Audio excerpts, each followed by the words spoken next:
Welcome to Korean Mallus. Mister Bad എന്ന ഡ്രാമയുടെ രണ്ടാമത്തെ എപ്പിസോഡിന്റെ തുടക്കത്തിൽ ലൈബ്രറിയിൽ ഇരുന്ന് പുസ്തകങ്ങൾ വായിക്കുകയായിരുന്ന നമ്മുടെ ഹീറോ ആരോ പിടിച്ചു വലിച്ചു കൊണ്ടുപോകുന്ന പോലെ നാൻസിങ്ങിന്റെ മുന്നിലെത്തുന്നു.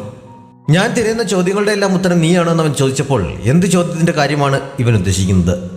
കഴിഞ്ഞ ദിവസം കണ്ടപ്പോൾ കിസ് ചെയ്യാൻ വന്നതുപോലെ എന്തെങ്കിലും ഭ്രാന്ത് പറയുന്നതായിരിക്കുമെന്ന് കരുതി അവൾ അതേന്ന് പറയുന്നു. ഇവളെ കണ്ടിട്ട് തീരെ ബുദ്ധിയുള്ള കൂട്ടത്തിലാണെന്ന് തോന്നുന്നില്ല. പിന്നെങ്ങനെ ഇവൾക്ക് എന്നെ ഇങ്ങോട്ടേക്ക് കൊണ്ടുവരാൻ കഴിയും എന്നവൻ ചിന്തിക്കുന്നു. ചിന്തിച്ചത് കുറച്ച് ഉറക്കെയായതിനാൽ അവൾ അത് കേട്ട് നീ ആരുടെ കാര്യമാണ് പറയുന്നതെന്ന് ചോദിച്ച് അവനോട് വഴക്കിനില്ലെന്നു. ചക്കായി നിൽക്കുന്നിടന്ന് മാറാൻ സഹായം വേണമെന്ന് അവൻ ചോദിച്ചപ്പോൾ അപ്പോഴത്തെ വാശിക്ക് അവൾ വേണ്ടെന്ന് പറഞ്ഞ് തനിയെ കാലൂരിയെടുക്കാൻ വീണ്ടും ശ്രമിക്കുന്നു. പക്ഷെ ഒരു രക്ഷയുമില്ല. അതുവഴി പോയ വേറെ കുറേ പേരോട് അവൾ സഹായം ചോദിച്ചെങ്കിലും അടുത്ത് നിൽക്കുന്ന അവൻ ബോയ് ഫ്രണ്ടാണ്. അവർ തമ്മിൽ എന്തോ സൗന്ദര്യപ്പണക്കത്തിലാണ് എന്ന് കരുതി അവരൊക്കെ മൈൻഡ് ചെയ്യാതെ പോകുന്നു. അവസാനം അവനോട് തന്നെ അവൾക്ക് സഹായം ചോദിക്കേണ്ടി വരുന്നു. അവളെ അവിടെ നിന്ന് മാറ്റാൻ അവന് കല്ലുകൊണ്ടുള്ള ഒരു ചെറിയ പ്രയോഗം മാത്രം മതിയായിരുന്നു. പക്ഷെ ചെരുപ്പിലെ ഹീലൊടിയുന്നതിനാൽ അവൾക്ക് വേറെ ചെരുപ്പ് വാങ്ങേണ്ടി വരുന്നു. ബസ് കാത്തു നിൽക്കുമ്പോഴും അവൻ വിടാതെ അവളുടെ പുറകെ തന്നെയുണ്ട്. അവനെ ഒഴിവാക്കാൻ അവൾ പലതും നോക്കിയെങ്കിലും ഒന്നും നടക്കുന്നില്ല. അവസാനം സഹിയിട്ട് നിനക്ക് ഞാൻ കാശൊന്നും തരാനില്ലല്ലോ, പിന്നെ എന്തിനാണ് നീ എൻ്റെ പുറകെ നടക്കുന്നതെന്ന് അവൾ ചോദിക്കുന്നു. നീ എങ്ങനെയാണ് എന്നെ ഈ ലോകത്തേക്ക് വിളിച്ചു വരുത്തിയെന്ന് പറയാൻ അവൻ ആവശ്യപ്പെടുന്നു. നീ ഏത് മെൻ്റൽ ഹോസ്പിറ്റലിൽ ചാടി വന്നതാണ്, വെറുതെ അല്ല ഈ രീതിയിൽ വേഷം ധരിച്ചിരിക്കുന്നതെന്ന് അവൾ പറഞ്ഞപ്പോൾ ഞാൻ വന്നിരിക്കുന്നത് 500 വർഷങ്ങൾക്ക് മുൻപുള്ള മിങ് ഡൈനാസ്റ്റിയിൽ നിന്നാണ്. അവിടെ എല്ലാവരും ഈ രീതിയിലാണ് വേഷം ധരിക്കാറുള്ളത് എന്നവൻ പറയുന്നു. അവളത് വിശ്വസിക്കാൻ തയ്യാറാകാതെ കുറച്ചു നേരം കൂടി തർക്കിച്ചിരുന്നെങ്കിലും അവസാനം നീ പറയുന്നതൊക്കെ സത്യമാണെങ്കിൽ തന്നെ എനിക്കതുമായി എന്ത് ബന്ധമാണുള്ളത് എന്ന് ചോദിക്കുന്നു. എന്നെ ഇവിടേക്ക് കൊണ്ടുവന്ന് നീയായിരിക്കാൻ നല്ല സാധ്യതയുണ്ട്.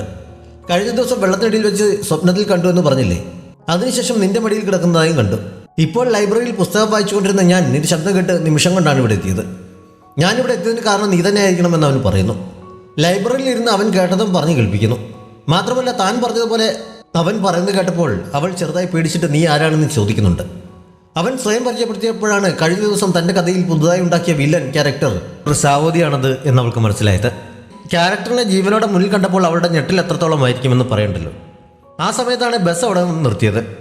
അവൾ ഒന്നും പറയാതെ ഓടിച്ചെന്ന് ബസ്സിനുള്ളിൽ കയറി തൽക്കാലം രക്ഷപ്പെടുന്നുണ്ട്. ഇതിനെല്ലാം കാരണമായ ഫൗണ്ടന് മുന്നിൽ ചെന്ന് നിന്ന് ഇതങ്ങനെ സംഭവിക്കാനാണെന്ന് ചിന്തിച്ചുകൊണ്ട് നിൽക്കുമ്പോഴാണ് പുറകിൽ അവൻ്റെ ശബ്ദം കേട്ടത്. അവനെ ഒഴിവാക്കിയെന്ന ആശ്വാസത്തോടെ നിന്ന് അവൾ വീണ്ടും അവനെ കണ്ട് ശരിക്കും ഞെട്ടുന്നു. മാർഷൽ ആർട്സ് വേൾഡിൽ അത്യാവശ്യം പ്രശസ്തനാണ് ഞാൻ. അങ്ങനെയുള്ള എന്നെ ഒഴിവാക്കാൻ കഴിയുമെന്ന് തോന്നുന്നുണ്ടോ എന്നവൻ ചോദിച്ചപ്പോൾ നീ എന്തിനാണ് എൻ്റെ പുറകെ നടക്കുന്നത്? നീ പറയുന്ന പോലെ നീ ഒരു പുരാവസ്തുവാണെങ്കിൽ സന്തോഷിക്കുകയല്ലേ വേണ്ടത്? ഇപ്പോൾ കാര്യങ്ങൾ അന്നത്തെ പോലെയൊന്നുമല്ല. ആവശ്യത്തിന് നല്ല ഭക്ഷണവും വസ്ത്രവും ഒരുപാട് സൗകര്യങ്ങളുമൊക്കെ ഈ മോഡേൺ വേൾഡിലുണ്ട്. അതൊക്കെ ആസ്വദിക്കാൻ ശ്രമിച്ചുകൂടെ എന്നവൾ പറയുന്നു. എനിക്കിതിൻ്റെ ഒന്നും ആവശ്യമില്ല, തിരികെ പോയാൽ മതി. എന്നെ ഇവിടേക്ക് കൊണ്ടുവന്നത് നീ ആയതുകൊണ്ട് തിരികെ അയക്കാനും നിനക്കേ കഴിയുകയുള്ളൂ എന്നവൻ പറയുന്നു. ഞാൻ അറിഞ്ഞുകൊണ്ട് നിന്നെ ഇങ്ങോട്ടേക്ക് വരുത്തിയിട്ടില്ല. ഞാനിവിടെ വന്ന ഒരാഗ്രഹം പറഞ്ഞതേ ഉള്ളൂ എന്നവൾ പറഞ്ഞപ്പോൾ എന്താഗ്രഹമാണ് നീ പറഞ്ഞത്? സ്വർഗത്തിൽ നിന്ന് അതിസുന്ദരനായ ഒരു പുരുഷനെ കിട്ടണമേ എന്ന് ആണോ എന്ന് അവൻ ചോദിക്കുന്നു.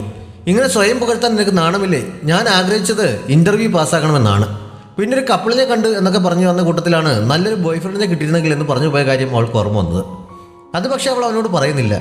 കോയിൻ വെള്ളത്തിൽ പോയപ്പോൾ അത് തിരികെ എടുക്കാൻ ശ്രമിക്കുന്നതിനിടയിൽ വെള്ളത്തിലേക്ക് വീണതുപോലെ തോന്നിയതും അതിനിടയിൽ അവനെ കണ്ടതും പിന്നീട് കണ്ണു തുറന്നപ്പോൾ മടിയിൽ അവൻ ഉണ്ടായിരുന്നതുമെല്ലാം അവൾ പറയുന്നു.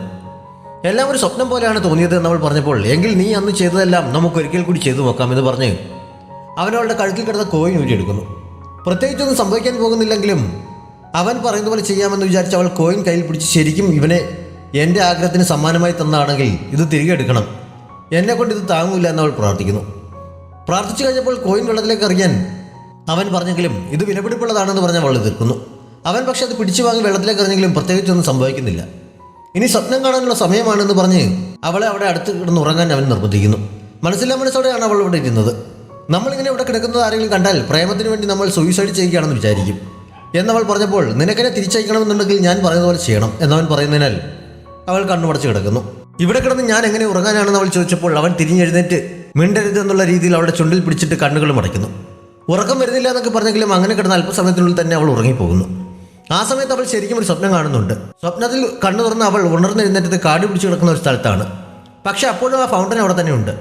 എങ്ങനെ ഇവിടെ എത്തി, ഏതാണ് ഈ സ്ഥലം എന്നൊക്കെ മനസ്സിലാക്കാതെ അവൾ അമ്പരം നിൽക്കുമ്പോഴാണ് ഫൗണ്ടനുള്ളിൽ നിന്ന് നാണയം പെറുക്കാറുള്ള ആൾ അവളുടെ മുന്നിലെത്തിയത്. അദ്ദേഹമാണ് അവിടുത്തെ ഫെയറി എന്ന് കേട്ടപ്പോൾ അവൾ ശരിക്കും അമ്പരക്കുന്നു. നിന്റെ ആഗ്രഹം അനുസരിച്ച് ഞാൻ തന്നെയാണ് ഷാവോദിയെ നിനക്ക് ബോയ് ഫ്രണ്ടായി ഇവിടെ കൊണ്ടുവന്നത് എന്നും അദ്ദേഹം പറയുന്നു. അവനെപ്പോലെ ഒരു വൃത്തികെട്ടവനെയാണോ എനിക്ക് ബോയ് ഫ്രണ്ടായി കണ്ടെത്തിയത് എന്നവൾ ചോദിച്ചപ്പോൾ അവൻ എന്താണ് കുഴപ്പം? മാർഷൽ ആർട്സ് ആണെങ്കിലും പഠനത്തിലാണെങ്കിലും വളരെ മിടുക്കൻ, ബുദ്ധിമാൻ, സുന്ദരൻ, നിന്നെപ്പോലെ ഒരിക്കലും പ്രണയത്തിലായിട്ടില്ലാത്ത ഒരു ഡിസ്കസ് ഗേളിന് ഇതിൽ കൂടുതൽ എന്ത് വേണമെന്ന് അദ്ദേഹം ചോദിക്കുന്നു. അവൻ്റെ സ്വഭാവം വളരെ മോശമാണ്. ഞാൻ തന്നെയാണ് അതെല്ലാം എഴുതി പിടിപ്പിച്ചത്. അങ്ങനെയുള്ള എന്നോട് അവൻ്റെ സ്വഭാവത്തെക്കുറിച്ച് പറയരുത്. എന്തായാലും എനിക്ക് അവനെ വേണ്ട, ദയവ് ചെയ്ത് അവനെ തിരിച്ചെടുക്കണമെന്ന് അവൾ പറയുന്നു. ഫെയറിയാണെങ്കിലും എൻ്റെ പവറിന് ലിമിറ്റ് ഉണ്ട്, അവനെ തിരിച്ചെടുക്കാൻ എനിക്ക് കഴിയില്ല. ഈ ജന്മം നീ അവൻ്റെ ഒപ്പം അഡ്ജസ്റ്റ് ചെയ്തേ പറ്റുള്ളൂ. അവനേക്കാൾ നല്ലൊരു ബോയ് ഫ്രണ്ടിനെ നിനക്ക് വേറെ കിട്ടാൻ പോകുന്നില്ല എന്ന് അദ്ദേഹം പറയുന്നു. അവൾ അദ്ദേഹത്തെ എറിയാനായി ഒരു കല്ലെടുത്തപ്പോൾ, ഇവിടെ ഞാനല്ലേ ഫെയറി, നീ ഇങ്ങനെയൊക്കെ പെരുമാറുന്നത് ശരിയാണോ? എന്തായാലും നിനക്ക് അധിക സമയം ഇവിടെ നിൽക്കാൻ കഴിയില്ല, പോകുന്നതിന് മുമ്പ് ഈ നാണയം കൂടി പിടിച്ചോ എന്ന് പറഞ്ഞ് അദ്ദേഹം അത് തിരികെ നൽകുന്നു. അതോടെ അവൾ സ്വപ്നത്തിൽ നിന്ന് ഉണരുന്നുണ്ട്. കയ്യിൽ വെള്ളത്തിൽ വീണ നാണയവും മാലയിരിക്കുന്ന കണ്ടപ്പോൾ സ്വപ്നം സത്യം തന്നെയായിരുന്നു എന്ന് അവൾക്ക് ബോധ്യമാകുന്നു. ഷാവോതി അപ്പോഴും ഉറങ്ങിക്കിടക്കുകയായിരുന്നതിനാൽ എനിക്കിവരെ വേണ്ട എന്ന് പറഞ്ഞുകൊണ്ട് അവൾ അവിടെ നിന്ന് എഴുന്നേറ്റ് ഓടുന്നുണ്ട്.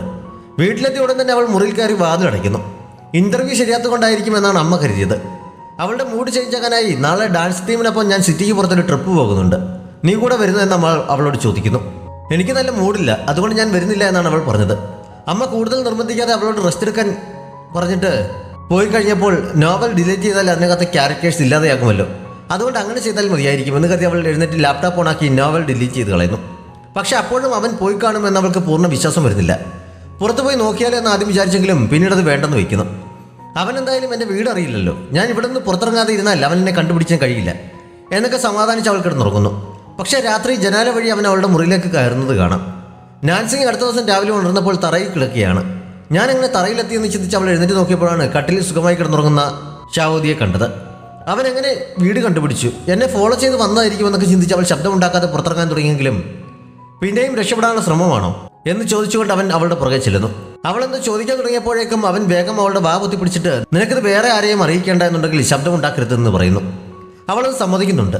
തലേ ദിവസം അവൻ ഉറക്കം നടിച്ചു കിടക്കുകയായിരുന്നുവെന്നും അവളെ ഫോളോ ചെയ്താണ് അവിടെ എത്തിയതെന്നും ഒക്കെ അവൻ പറഞ്ഞവൾ അറിയുന്നു. നീ അവിടെ കിടത്ത് ശരിക്കും ഉറങ്ങിയതുപോലെ തോന്നിയല്ലോ, സ്വപ്നം കണ്ടെന്ന് അവൻ ചോദിച്ചപ്പോൾ ദൈവം എനിക്ക് തന്ന ബോയ് ഫ്രണ്ടാണ് നീ എന്ന് ഞാൻ എങ്ങനെ പറയും എന്ന് ചിന്തിച്ച് അവൾ സത്യം പറയുന്നില്ല.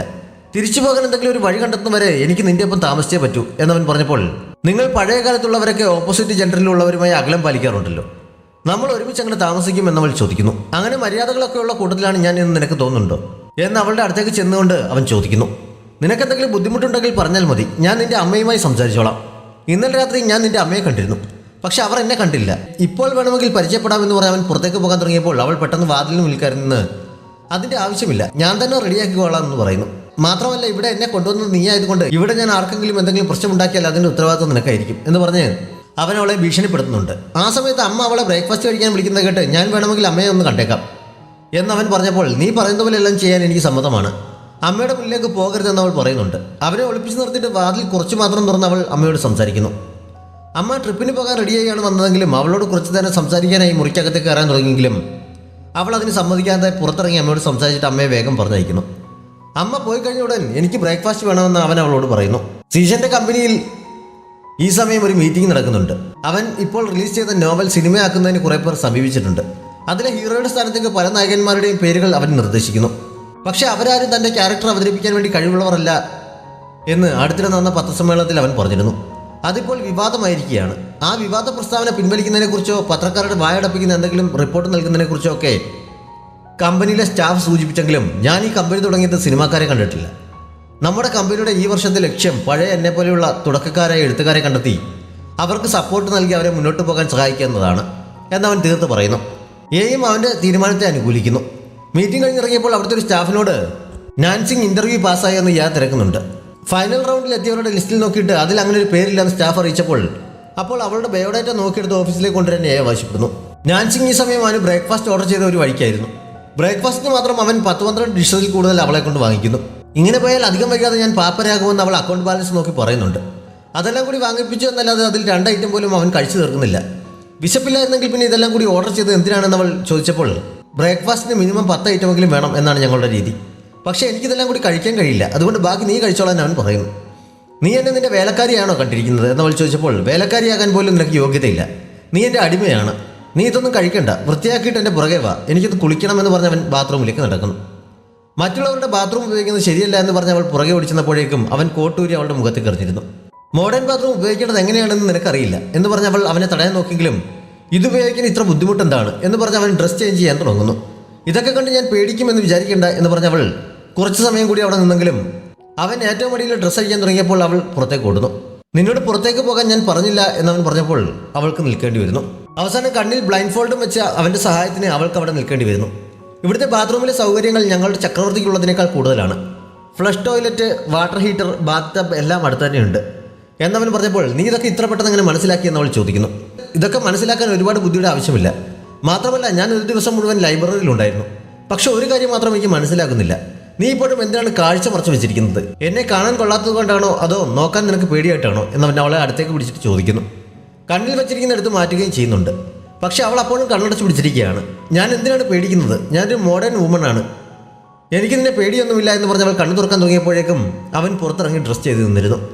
അവിടെ നിന്ന് തിരിച്ചു പോകാൻ തുടങ്ങുന്നതിനിടയിൽ അവൾ കാൽ വഴുതി ടബിനുള്ളിലേക്ക് വീഴാൻ തുടങ്ങിയപ്പോൾ അവൻ താങ്ങി പിടിച്ചെങ്കിലും അവൾ താങ്ക്സ് പറഞ്ഞു കഴിഞ്ഞപ്പോൾ അവൻ പിടിവിടുന്നു.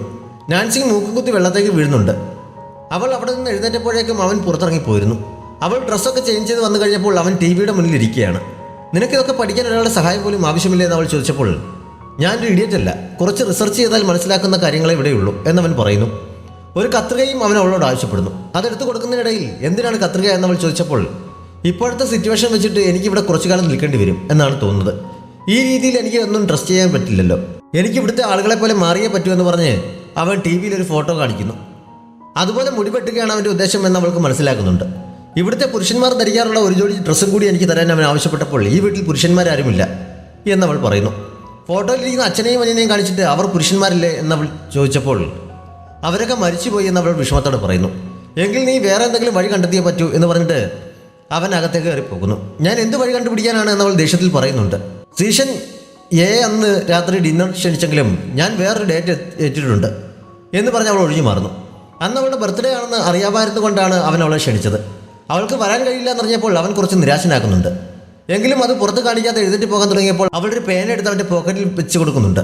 അവളത് പതിവായി ചെയ്യാറുള്ളതാണ്. പുരുഷന്മാരുടെ ഡ്രസ്സ് സംഘടിപ്പിക്കാൻ നാൻസി ഒരു വഴി കണ്ടെത്തുന്നുണ്ട്. അവൾ ട്രെയിനിങ് സെൻറ്ററിൽ വിളിച്ച് സിസിയോട് അവിടെ നിന്ന് ആരെങ്കിലും ബോയ്സിൻ്റെ ഒരു ഡ്രസ്സ് എടുത്ത് കൊണ്ടുവരാൻ ആവശ്യപ്പെടുന്നു. സിസി അകത്തേക്ക് കയറാതിരിക്കാൻ അവൾ വീടിന് പുറത്തിറങ്ങി വെയിറ്റ് ചെയ്യുന്നുണ്ട്. പക്ഷേ ഡ്രസ്സ് നൽകിയ ശേഷം എനിക്കൊന്ന് ബാത്റൂമിൽ പോകണമെന്ന് പറഞ്ഞ് അവൾ അകത്തേക്ക് കയറാൻ തുടങ്ങുന്നു. ഒരു വിധത്തിൽ നാൻസി അവളെ പിടിച്ചു നിർത്തി ബാത്റൂം കേടാണെന്ന് പറഞ്ഞ് തിരിച്ചയക്കാൻ തുടങ്ങിയപ്പോഴാണ് മേശപ്പുറത്ത് നിരന്നിരിക്കുന്ന ഭക്ഷണം അവൾ കണ്ടത്.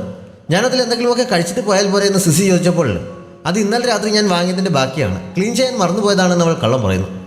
അപ്പോഴാണ് ഡ്രസ്സ് ഇതുവരെ റെഡിയായില്ലെന്ന് അകത്ത് നിന്ന് അവൻ വിളിച്ചു ചോദിച്ചത്.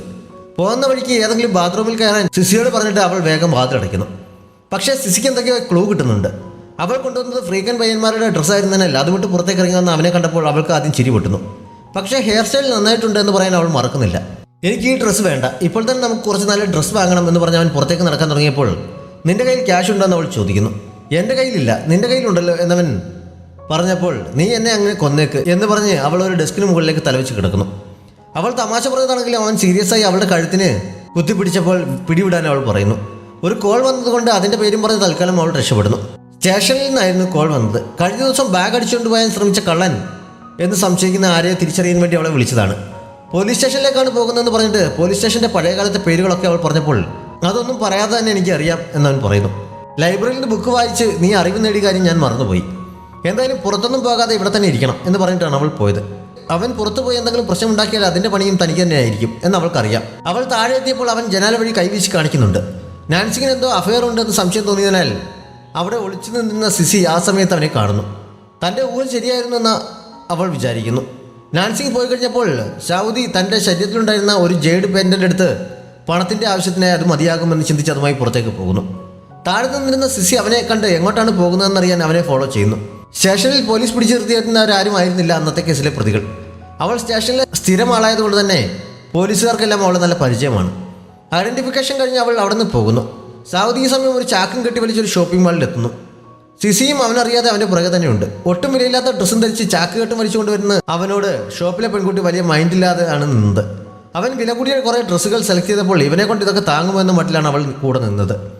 അവൻ അതിൽ നിന്നൊരു ഡ്രസ്സ് സെലക്ട് ചെയ്ത് ഡ്രസ്സിംഗ് റൂമിൽ കയറി ചേഞ്ച് ചെയ്ത് വന്നപ്പോൾ ഏത് ഡ്രസ്സാണ് വേണ്ടതെന്ന് ഫിക്സ് ചെയ്തതെന്ന് അവൾ ചോദിക്കുന്നു. ഇതെല്ലാം പാക്ക് ചെയ്തോളാം അവൻ പറഞ്ഞപ്പോൾ അവനെ താങ്ങുമോ എന്നവൾ കുറച്ച് ഉറക്കെ തന്നെ ചോദിക്കുന്നു. അവനൊരു പുഞ്ചിരിയുടെ ചേറിലിരുന്നിട്ട് എത്രയാണ് വേണ്ടതെന്ന് വെച്ചാൽ ആ ചാക്കിൽ നിന്ന് എടുത്തോളാൻ പറയുന്നു. സംശയിച്ചാണ് ആ പെൺകുട്ടി അത് തുറന്നു നോക്കിയതെങ്കിലും അതിനകത്തിരിക്കുന്ന കെട്ടുകണക്കിന് പണം കണ്ട് അവളുടെ കണ്ണ് തള്ളുന്നു. അത്രയും സമയമുണ്ടായിരുന്ന ഭാവമൊക്കെ മാറി അവൻ്റെ ഒരു കോഫി എടുക്കാൻ മറ്റൊരു സ്റ്റാഫിനോട് പറയുന്നു. പണമുണ്ടെങ്കിൽ ഇവിടെയും എന്ത് സാധിക്കും? 500 വർഷം കഴിഞ്ഞിട്ടും മനുഷ്യന്റെ സ്വഭാവത്തിൽ മാറ്റവുമില്ല എന്നവനപ്പോൾ മനസ്സിൽ വിചാരിക്കുന്നുണ്ട്. നാൻസിങ് വൈകുന്നേരം വീട്ടിലേക്ക് മടങ്ങുന്ന വഴി അവൾ ബൈക്കിൽ നിന്ന് തട്ടിയിട്ട് പെരുമാറിയ കള്ളൻ മുന്നിലൂടെ പാസ് ചെയ്ത് പോകുന്നുണ്ട്. അവൾക്ക് അയാളെ മനസ്സിലായില്ലെങ്കിലും അയാൾ അവളെ തിരിച്ചറിഞ്ഞ് അവളുടെ പുറകിനെ പോകുന്നു. ഫോണിലൂടെ തൻ്റെ കൂട്ടാളികളെയൊക്കെ വിളിക്കുന്നുമുണ്ട്. അവൾ പക്ഷെ അതൊന്നും അറിയാതെ സൗദി ഇപ്പോൾ വീട്ടിൽ എന്ത് ചെയ്യുകയായിരിക്കും, എന്തെങ്കിലും കുഴപ്പം ഒപ്പിച്ച് കാണുമോ എന്നൊക്കെ വിചാരിച്ച് നടക്കുമ്പോഴാണ് സീഷന്റെ കമ്പനിയിൽ നിന്ന് അവളെ അസിസ്റ്റന്റായി സെലക്ട് ചെയ്തിട്ടുണ്ട് എന്ന് പറഞ്ഞുകൊണ്ടുള്ള കോൾ വന്നത്. സന്തോഷം കൊണ്ട് അവൾ തുള്ളിച്ചാടുന്നു. നാളെ തന്നെ ജോയിൻ ചെയ്തോളെന്ന് പറഞ്ഞ് അവർ ഫോൺ വെച്ച ശേഷം സന്തോഷത്തേക്കാതെ മുന്നോട്ട് നിൽക്കുമ്പോഴാണ് രണ്ടുപേർ അവളെ വളഞ്ഞത്. അവൾ ഓടിയെങ്കിലും പുറകെ ചെന്ന് അവന്മാരെ തിരിഞ്ഞെന്ന് പറ്റാവുന്ന പോലെയൊക്കെ ആക്രമിക്കുന്നുണ്ട്. അപ്പോഴൊക്കെ മറുവശത്ത് നിന്ന് രണ്ടുപേർ കൂടി അവിടേക്ക് എത്തുന്നു. അടുത്തേക്ക് വരരുത്, ഞാൻ പോലീസിനെ വിളിക്കുമെന്ന് പറഞ്ഞ് അവൾ ഫോൺ കയ്യിലെടുത്തപ്പോൾ അവർ അവളുടെ കയ്യിൽ നിന്ന് ഫോൺ പിടിച്ചു വാങ്ങുന്നതിനിടയിൽ ഒരാളുടെ കയ്യിൽ നിന്ന് സിഗരറ്റ് താഴ്വണ് അതിൽ നിന്ന് അവിടെ എല്ലാം തീ പിടിക്കുന്നു. അത് കണ്ടതോടെ എന്തോ ട്രോമ ഉള്ളതുപോലെ നാൻസിങ്ങിന്റെ ധൈര്യമെല്ലാം ചോർന്നു അവൾ താഴെ ഇരിക്കുന്നുണ്ട്. ഫയർ ആക്സിഡന്റുമായി ബന്ധപ്പെട്ട ഏതോ ഒരു പാസ്റ്റ് ഇൻസിഡന്റും അവളുടെ മനസ്സിലേക്ക് വരുന്നു. സഹായത്തിനായി അവൾ അവിടെ നിന്ന് അപേക്ഷിക്കുന്നുണ്ട്. ആ സമയത്തൊരു കല്ല് അവൾക്ക് ചുറ്റും നിന്നവരുടെ ദേഹത്തേക്ക് ആരോ തെറിപ്പിക്കുന്നുണ്ട്. തിരിഞ്ഞു നോക്കി അവർ ഇരുട്ടിൽ നിൽക്കുന്ന സൗദിയെ കാണുന്നത് ഈ എപ്പിസോഡ് അവസാനിക്കുന്നു. ഈ ഡ്രാമ നിങ്ങൾക്ക് ഇഷ്ടപ്പെട്ടെങ്കിൽ നിങ്ങളുടെ അഭിപ്രായങ്ങൾ കമൻറ്റ് ബോക്സിലൂടെ ഉറപ്പായും അറിയിക്കണം. നമ്മുടെ ചാനൽ ഇതുവരെയും സബ്സ്ക്രൈബ് ചെയ്തിട്ടില്ലാത്ത കൂട്ടുകാർ സബ്സ്ക്രൈബ് ചെയ്യാനും ലൈക്ക് ചെയ്യാനും ഷെയർ ചെയ്യാനും മറക്കരുത്. Thanks for watching.